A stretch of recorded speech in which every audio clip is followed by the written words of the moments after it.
Buenos días a todos, sé que hay muchos paganos entre los que me veis, así que este tema me pareció interesante presentarlo, exponéroslo, y la verdad es que la idea no fue mía.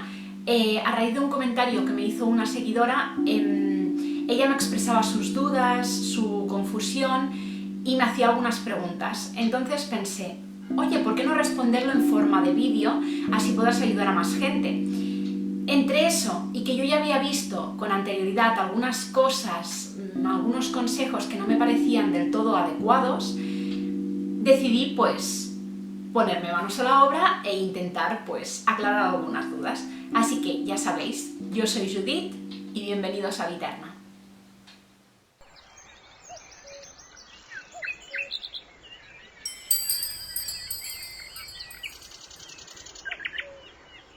La verdad es que me he estado pensando muy bien cómo hacer este vídeo, cómo exponerlo, porque no quería coger y empezar a decir esto está mal y aquello también y ese otro también por tal cual y ¡hala! Apañaos, sino que quería presentaros alternativas que fueran sostenibles y a ver si os convencían, pero claro, yo también estoy confusa en este tema. Es difícil deciros qué puede necesitar la naturaleza de vosotros cuando queréis ofrendar, porque la naturaleza no necesita nada. De hecho, la naturaleza se apaña por sí sola y siempre lo ha hecho, pero por culpa de nosotros le sobran cosas, no le faltan cosas.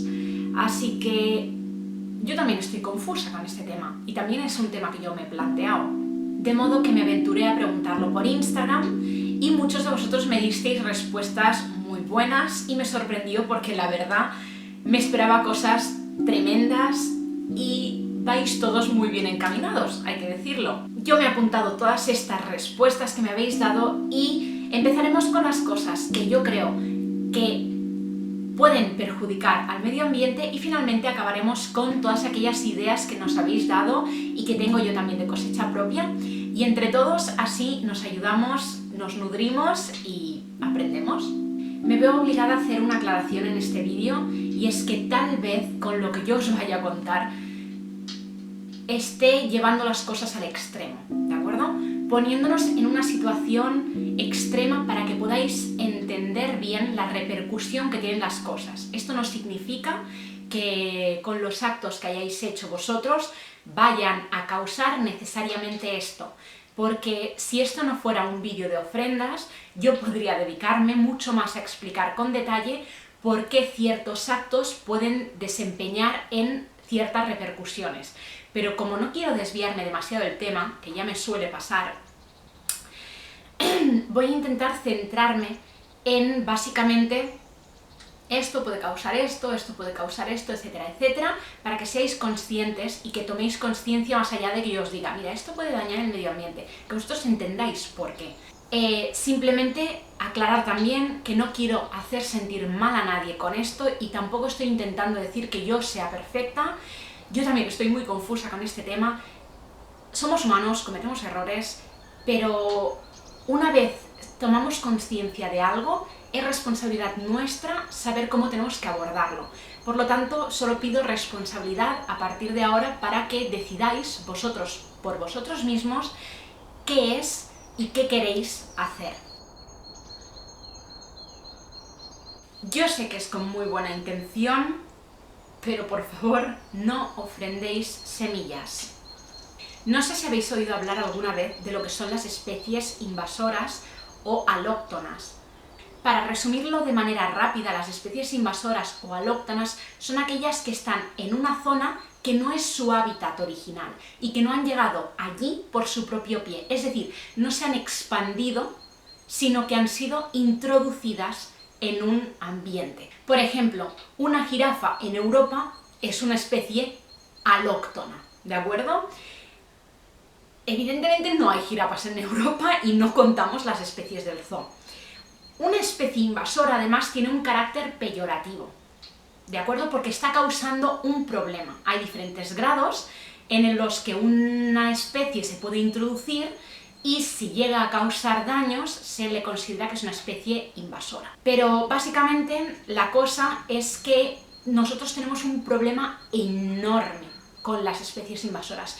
Creo que a nadie le sorprenderá si yo me pongo a hablar de el bisón americano, el siluro, al cargol poma, al musclo zebra, el ailán, la acacia, la mimosa.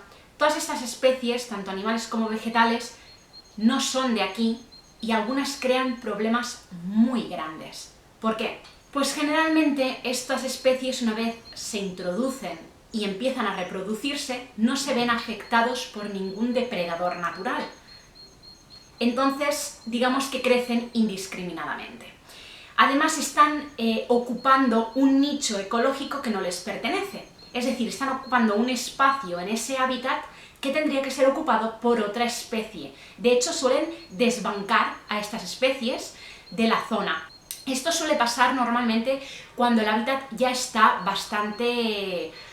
tiene bastantes problemas. No se trata de que haya un nicho, un hueco que esté ocupando una especie y, bueno, ya lo ocupará la otra, sino que la introducción de estas especies invasoras lleva a la ruina de ese ecosistema. Es como si estuviéramos enfermos. Cuando tenemos las defensas bajas es mucho más fácil que nos ataquen.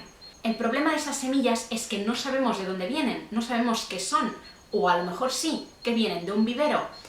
¿Son las flores que vosotros ibais a plantar en el jardín? O tal vez es la comida que le dais a los pájaros. Claro, sería mucho ver el origen realmente de todo esto. De acuerdo, pongámonos que me decís, no, yo sé que esto que estoy plantando está en España. No sé si concretamente en esa zona, pero está en España. Vale, ¿sabéis qué es la translocación? Una translocación es, por ejemplo, el hecho de traspasar una planta que está en el valle A al valle B, o un animal que está en el río A al río B, por ejemplo. ¿Qué significa esto? Significa que nosotros estamos trasladando una especie de un sitio en el que está presente a un sitio que no está presente, aunque estén cercanos. Están cercanos, pero existe algún tipo de impedimento por el que, de manera natural, esa planta o ese animal no ha llegado de un punto al otro. Por lo tanto, existe algún tipo de barrera geográfica o de otro tipo que se lo ha impedido. O tal vez no. Tal vez es el tiempo, y simplemente con el tiempo llegará del punto A al punto B. Si ha de llegar al punto B, ya llegará por sí sola. Si no llega, es porque tal vez no tiene que llegar.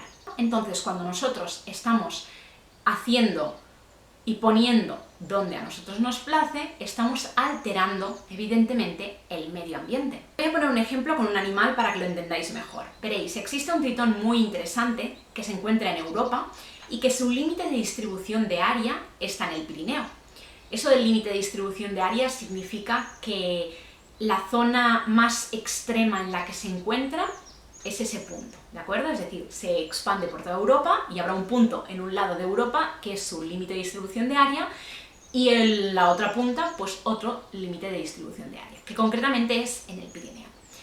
Se pusieron manos a la obra para intentar hacer un poco de estudio, de mejorar el hábitat donde se encontraba ese tritón, para que, bueno, no desapareciera, porque es uno de los peligros de ser el límite de distribución de área, que puede ir tirando marcha atrás y cada vez encontrarse menos presente en ese lugar, incluso hasta desaparecer. Se encontraron que el límite de distribución de área real no eran los Pirineos, sino era el Montseny, que para los que no lo conozcáis, es una sierra de la que se extrae aproximadamente como el 40% del agua de toda España, de fuentes como Fontbella, Viladrau, etcétera, etcétera. Total, que se pusieron a investigar muy bien estos ejemplares que se encontraban en el Montseny y descubrieron que realmente no era la misma especie la que tenían en los Pirineos que la que tenían en el Montseny. Eso fue un descubrimiento alucinante, los dejó a todos boquiabiertos, no se lo esperaban, y encima cuando se pusieron a mirar las poblaciones se sorprendieron todavía más porque había muy pocos ejemplares y habían conseguido sobrevivir todo ese tiempo aislados. Era una especie diferente y única, era una especie endémica de esa zona. Solo se encuentra en el Montseny. Es el llamado Calotritón arnoldi. Y yo no sé si esta explicación os habrá aclarado algo o os habrá liado todavía más, pero solo quería que vierais con esto que esta gente, estos científicos que llevan muchísimo tiempo de estudio, que saben lo que hacen, que se lo miran todo al milímetro y que están estudiando y probando con pruebas genéticas, también pueden cometer errores y se lo tienen que mirar muy bien para intentar no hacerlo. Imaginaros nosotros, con toda la inocencia del mundo, sin tomar esas precauciones, sin tener esa información, sin tener ese conocimiento, inocentemente cogemos una plantita de aquí y mañana la tiramos en el valle de al lado. Por lo tanto, solo, aunque esto suene muy extremista, y realmente sí, es un caso un poco sacado de madre, podáis llegar a ver las repercusiones reales que puede llegar a tener ciertos comportamientos. De acuerdo, algunos otros también me habéis dicho frutas o comida en general. Esto creo que es muy típico porque, sobre todo si lo hacemos nosotros mismos en casa, le ponemos mucho cariño, las frutas nos parece algo del bosque, e intentamos dejar ese tipo de ofrendas. Yo creo que lo importante es preguntarse, ¿quién se va a alimentar de esa comida? ¿Realmente a quién le estoy dando yo esto? Evidentemente no es lo mismo que yo coja y deje comida en medio de una montaña transitada como podría ser Collserola, o que yo me vaya y deje comida en mitad del Pirineo. Y podría tirar por el lado de las frutas, las enceran, los animales se ponen malos cuando se las comen. Sí, podría tirar por ese camino, pero prefiero tirar por el camino de ¿quién creéis que se come ese pan? ¿Quién creéis que se come esos frutos secos? Por ejemplo, aquí en Collserola hay un problema tremendo con los jabalíes. Esto es un problema grandioso porque comen y comen y comen de las basuras. Incluso yo he llegado a ver cómo asaltan las mochilas de los niños pequeños que se van de excursión, y no es broma ni exageración, les roban las mochilas, les abren los tuppers y se lo comen todo, ¿de acuerdo? Cuando estamos en un bosque que está tan alterado, porque hay tanta presencia humana, los animales empiezan a acostumbrarse a comer la comida de los humanos, que es una comida que no necesitan y que no deberían comer, evidentemente.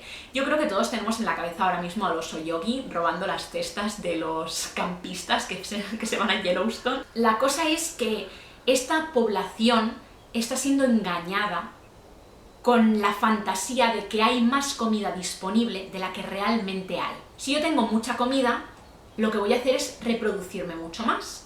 Entonces me están dando la falsa ilusión de que yo y todos mis retoños vamos a crecer bien, vamos a tener alimento y por lo tanto simplemente estoy intentando pues seguir los ritmos que me marca la naturaleza. Me reproduzco más porque hay más comida. ¿Qué pasa con esto? Es lo mismo que cuando alimentamos a gatos callejeros.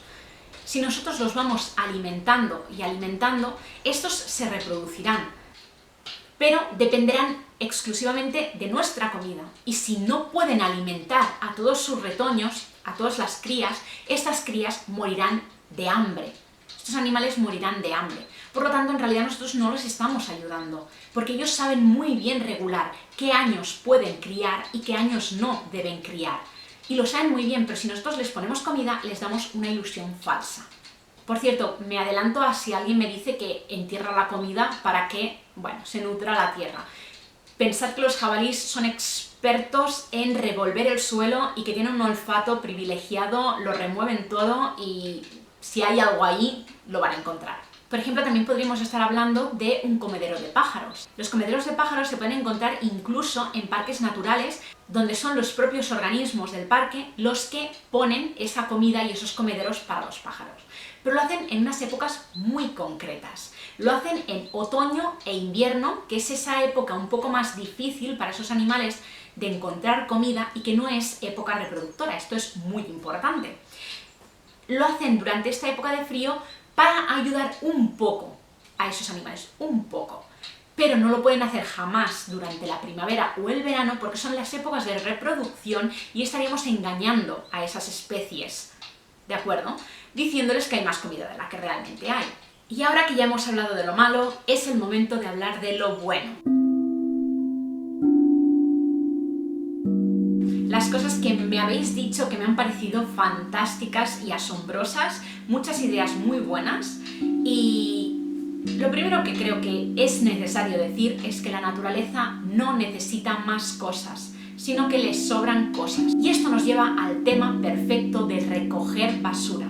Recoger basura es un gesto que puede ser muy positivo para el medio, porque todos sabéis que toda esa basura tardará millones de años en degradarse. Muchos otros también me habéis comentado que ofrendáis agua, lo cual me parece genial, porque tampoco creo que, aunque sea introducir algo en el medio, no es ni negativo ni perjudicial, y realmente ese agua que aportaremos a una o dos plantitas, a esas plantas individualmente les va a ir muy bien, y por lo demás realmente no va a suponer un gran cambio ni una gran alteración. Abono, compost, eso también me parece que no es una mala idea necesariamente, porque estamos hablando de una muy pequeña cantidad que tampoco alteraría el medio.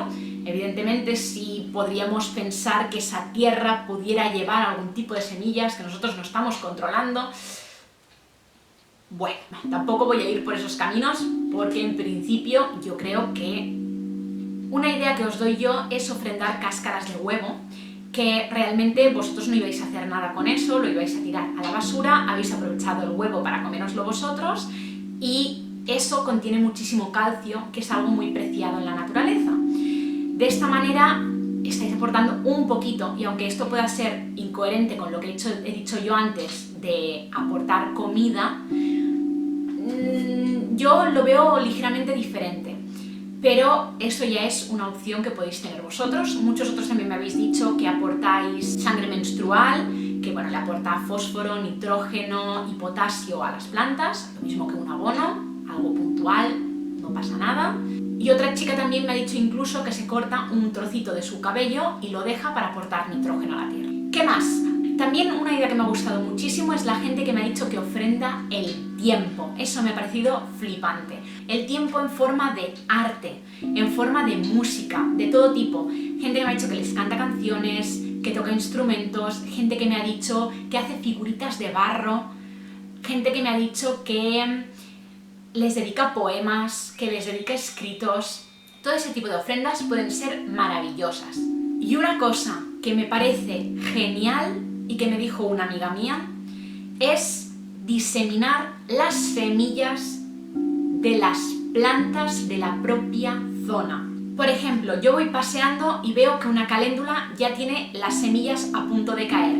Las cojo y lo que hago es, mientras voy paseando, las voy tirando. Eso sí que es una manera que me parece muy bonita, porque si os fijáis en la sutileza y la diferencia del caso de las semillas de antes, es en el propio terreno, y si os fijáis vosotros actuáis como un animal más del ecosistema, como si se os engancharan en la ropa las semillas y inocentemente al caminar por ahí las fuerais diseminando. A mí esa idea me parece genial, porque actuáis o como el animalillo de turno o como el viento, y eso me parece divino. Por último, me gustaría hablar del grado de implicación. Yo creo que eso es a nivel personal, a nivel de lo que deseemos en ese momento. No sabemos si es una ofrenda solo por X motivo o porque queremos algo a cambio. Eso ya creo que es otro debate, da para mucho que hablar, pero sobre todo es importante que seamos conscientes de qué simboliza y qué significa para nosotros esa ofrenda.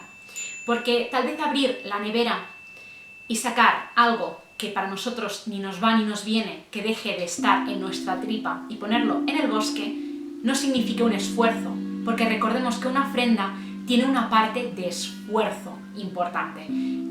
Entonces, en ese caso, bueno, yo creo que ahí cada uno a lo suyo y todo el mundo verá. Y bueno, chicos, esto es todo por hoy. Sé que me he puesto un poquito catastrofista con todo el tema, os lo he avisado al principio del vídeo, pero la verdad es que el problema real aquí es que no somos los únicos que visitamos el bosque, que visitamos la montaña, y no somos los únicos que, ya no que llevemos a cabo estas prácticas, sino que no somos los únicos que lo alteramos de muchas otras maneras. Por lo tanto, simplemente intentad ver si, por ejemplo, sacrificando vuestro tiempo, recogiendo basura, que es algo que es bastante asqueroso, podéis realmente estar ofrendiendo algo que tiene muchísimo esfuerzo y que le va a ayudar un montón a la naturaleza. Así que espero que os haya gustado, que os haya dado ideas, que os haya aclarado un poquito, que no os haya hecho sentir mal, porque no era la intención para nada. Y lo de siempre, que si os ha gustado le deis al like, os suscribáis si no lo habéis hecho todavía, me dejéis algún comentario sobre más ideas de otras ofrendas que podáis tener, de por qué estáis de acuerdo con esto, por qué no lo estáis de aquello otro, que yo os leeré y os comentaré.